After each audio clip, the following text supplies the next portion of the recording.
الأنبياء والمرسلين وعلى آله وأهل بيته وأصحابه وذرياته أجمعين.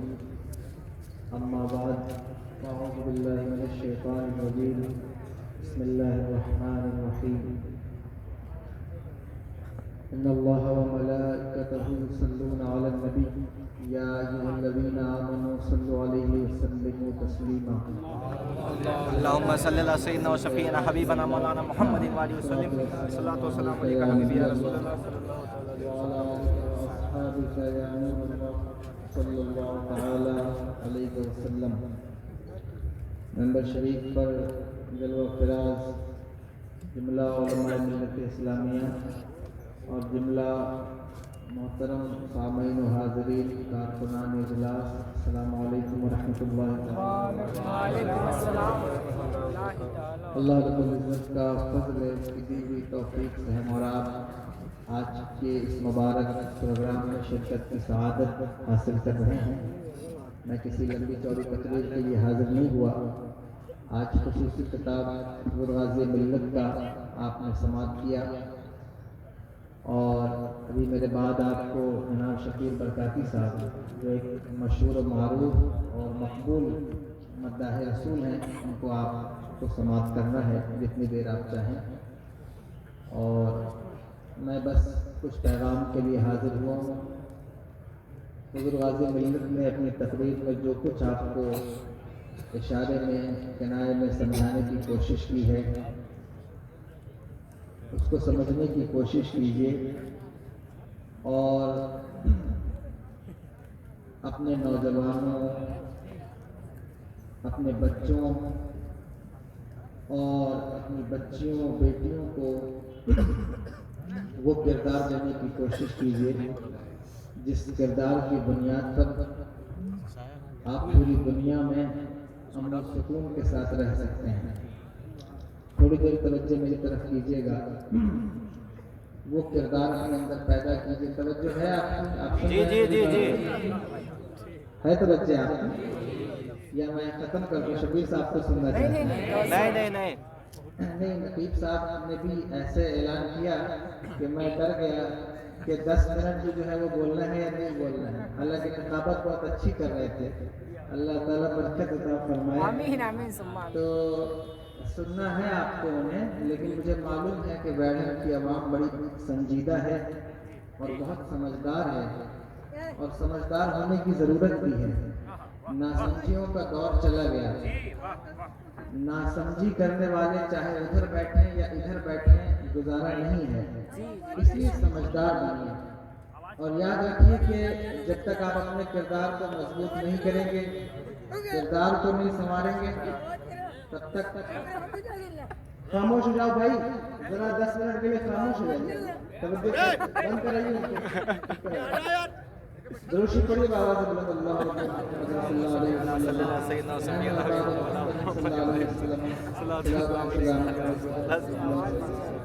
یہ جشن غریب نواز ہے، اور غریب نواز نے جو ہمیں سب سے بڑا پیغام دیا ہے وہ یہ دیا ہے کہ اگر دین کی تبلیغ کرنا چاہتے ہو تو تبلیغ صرف زبان سے نہیں ہوتی بلکہ کردار سے ہوتی ہے. کردار اگر پاکیزہ ہوگا، کردار اچھا ہوگا تو تم بھی امن و شانتی کے ساتھ رہو گے، تمہارے محلے والے اور ملک والے بھی امن و شانتی کے ساتھ رہیں گے. اور اگر کردار غلیظ ہے، کردار خسیس ہے، کردار رذیل ہے تو آپ دین کی تبلیغ نہیں کر سکتے. اس لیے جشن غریب نواز کے موقع پر میں آپ سے صرف اتنا کہوں گا کہ اپنے کردار کو سدھارنے کی کوشش کیجیے.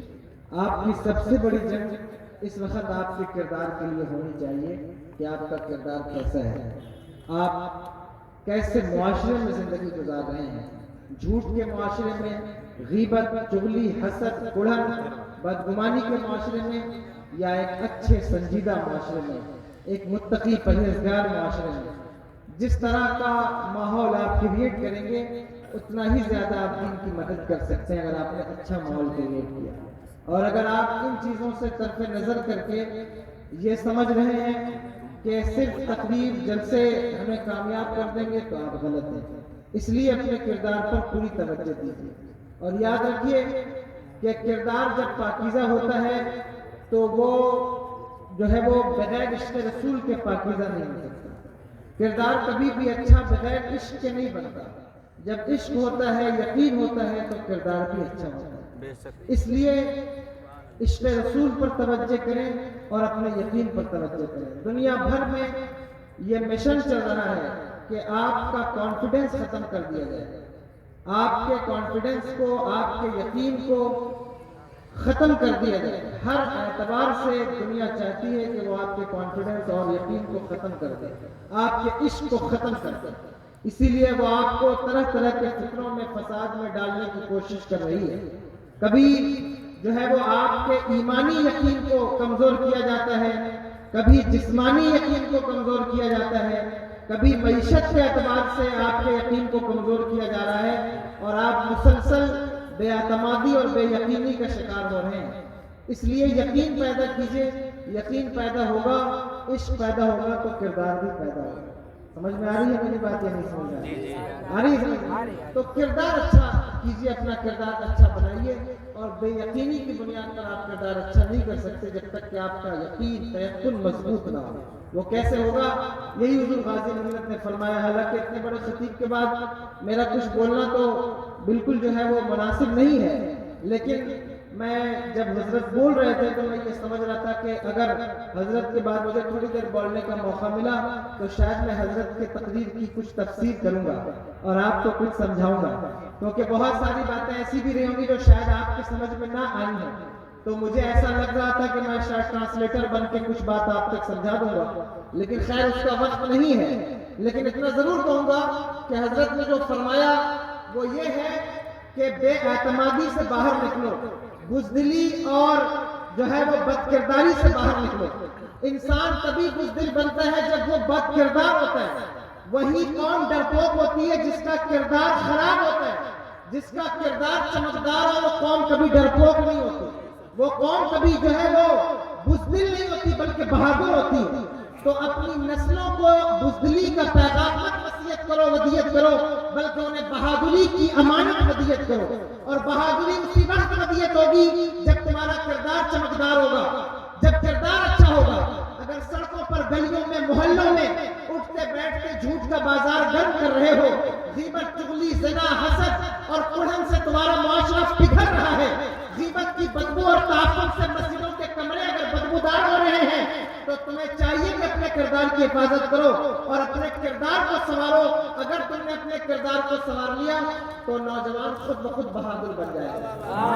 اب یہ بزدل اس لیے بن رہے ہیں، بزدلی کا ایک ٹرینڈ چل گیا ہے، جس کو دیکھو ویڈیو شیئر کرتا رہتا ہے کہ فلاں جگہ کی ویڈیو، یہ فلاں جگہ کی ویڈیو. میرے پاس وقت نہیں ہے، لیکن میں اپنے نوجوانوں سے اتنی بات ضرور کہنا چاہتا ہوں کہ بزدل بن کے مت زندہ رہیے، بلکہ آپ وہ قوم ہیں اور اس قوم کی اولاد ہیں جس کے بارے میں کہا گیا کہ کبھی زنجیر ہلتی ہے، کبھی در کانپ جاتا ہے، علی کا نام سن کے اب بھی خیبر کانپ جاتا ہے. اس کی اولادوں کے غلام ہیں. اور آپ ہی کے آباء و اجداد کے بارے میں کہا گیا کہ دی اذانیں کبھی یورپ کے کلیساؤں میں، کبھی افریقہ کے تپتے ہوئے صحراؤں میں. دشت تو دشت ہے، دریا بھی نہ چھوڑے ہم نے، بحر ظلمات میں دوڑا دیے گھوڑے ہم نے. لیکن آج وجہ کیا ہے کہ بد کرداری اور بدعمالی اس طرح ہمارے اندر رچ بس گئی ہے کہ ہر بندہ جہاں دیکھو وہاں ڈر رہا ہے. خوف اور ہراس کا جو ہے، خوف و ہراس کا ماحول پیدا کیا جا رہا ہے، اور پوری قوم کے اندر یہ خوف و ہراس ہے. جس کو دیکھو وہ خوف کی بات کرتا ہے، جس کو دیکھو وہ ہریسمنٹ کی بات کرتا ہے، جس کو دیکھو وہ احساس کمتری کی بات کرتا ہے، جس کو دیکھو وہ انفیکٹری کی بات کرتا ہے. لیکن اللہ کی عزت کی قسم، آج جب میں نے غازی ملت کو سنا اور میں نے ان کی تقریر کو سنا لائیو، تو مجھے یہ احساس ہو گیا کہ اللہ کی عزت کی قسم، اگر کسی کے اندر علی کا خون موجود ہے تو وہ کبھی بزدلی کی بات نہیں کرے گا، بھی بات کرے گا، بہادری کی بات کرے گا. اس لیے میں اپنی قوم کو پیغام دینا چاہتا ہوں، میرے قوم کے نوجوانوں، بزدل بن کے مت زندہ رہو. اگر زندہ رہنا ہے تو بہادر بن کے زندہ رہو. اور بہادری کا مطلب کسی کا گلا کاٹنا نہیں ہوتا، بلکہ بہادری کا مطلب یہ ہوتا ہے کہ تمہارا کردار اتنا چمکدار ہو، تمہاری آنکھوں میں اتنا پاور ہو کہ جب تمہاری نظریں کسی کے اوپر پڑے تو اسے تلوار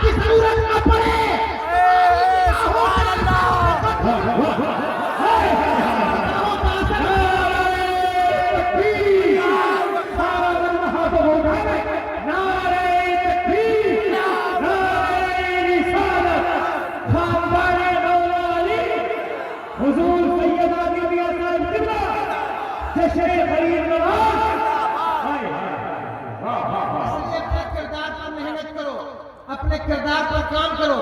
اور ایک اور خاص بات میں تم سے کہنا چاہتا ہوں. دیکھو یہ وقت ایسا وقت ہے جب بھی امت پر کبھی مصیبت آئی ہے, بہت توجہ سے سننا. میری خواہش تھی کہ حضور غازی ملت کے سامنے یہ بات کہتا لیکن میں کہہ نہیں سکا. لیکن میں تم سے کہتا ہوں جب بھی امت پر مصیبت کا وقت آیا ہے تو یاد رکھنا, اگر کسی نے سب سے آگے بڑھ کر کے امت کی قیادت کی ہے تو اسے اولاد علی کہتے ہیں. جب بھی امت پر مصیبت کا وقت آیا, اگر کسی نے آگے بڑھ کے امت کو دلاسا دیا ہے اور کسی نے امت کو سہارا دیا ہے تو تاریخ اٹھا کر دیکھ لو, وہ یا تو علی کی اولاد ہوگی یا علی کا غلام ہوگا. علی کی اولاد ہوگی یا علی کا سچا غلام ہوگا. تاریخ پڑھو, تاریخ پڑھو. اللہ اکبر.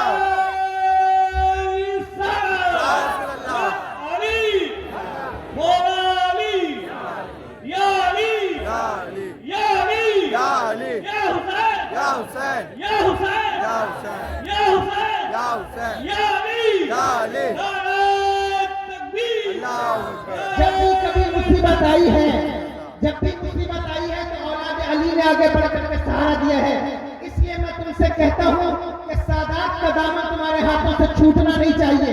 چاہے وہ سادات بلگرام ہو, چاہے وہ سادات مسولی ہو, چاہے وہ سادات مارہرہ ہو, چاہے وہ سادات بدایوں ہو, چاہے وہ سادات ردولی ہو, چاہے وہ سادات کچھوچا ہو, چاہے وہ سادات دلی ہو, چاہے وہ سادات بریلی ہو, سادات کہیں پہ بھی ہو, ان کا دامن تمہارے ہاتھ سے چھوٹنا نہیں چاہیے. اگر سادات کا دامن تمہارے ہاتھ سے چھوٹ گیا تو یہ بات یاد رکھنا کہ نہ تم یہاں کے رہو گے نہ وہاں کے رہو گے. سادات کا دامن پکڑ کے چلو. اور جو لوگ تمہیں سادات سے الگ کرنا چاہتے ہیں, سیدوں سے الگ کرنا چاہتے ہیں, ان کو نامینیٹ کرو اور پہچانو.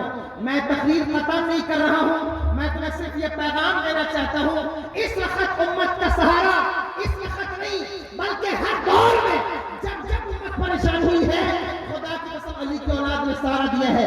اس لیے تمہاری ذمہ داری ہے کہ علی کی اولادوں کو پکڑ کر چلو, علی کی اولادوں کو لے کر کے چلو.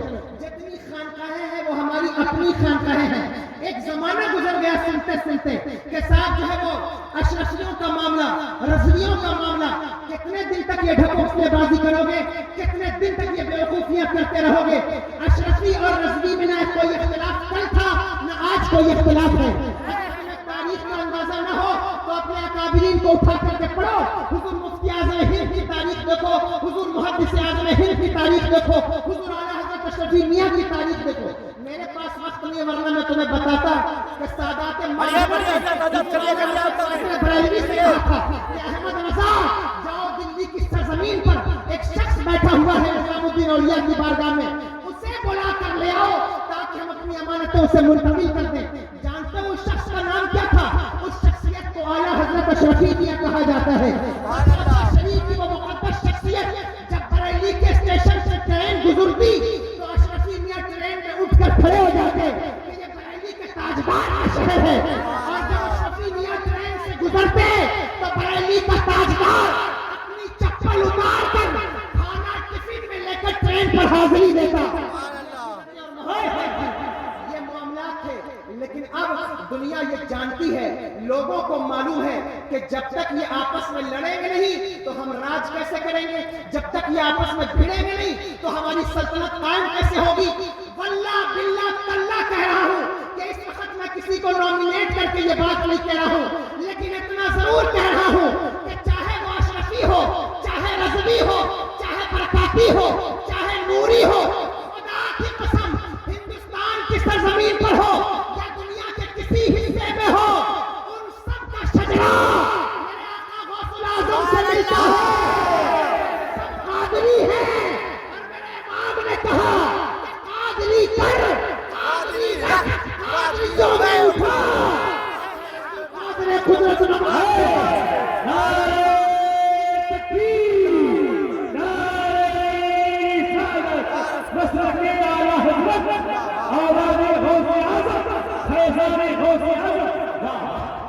اس لیے کوئی چشتی بھی ہوگا تو وہ قادری ضرور ہوگا. اس لیے کسی کو سلسلوں میں بانٹ کر کے الجھنے کی کوشش نہ کرو, بلکہ یہ سوچو کہ اگر کوئی چشتی ہے تو وہ بھی قادری ہے. کیونکہ کون سا ایسا سلسلہ ہے جس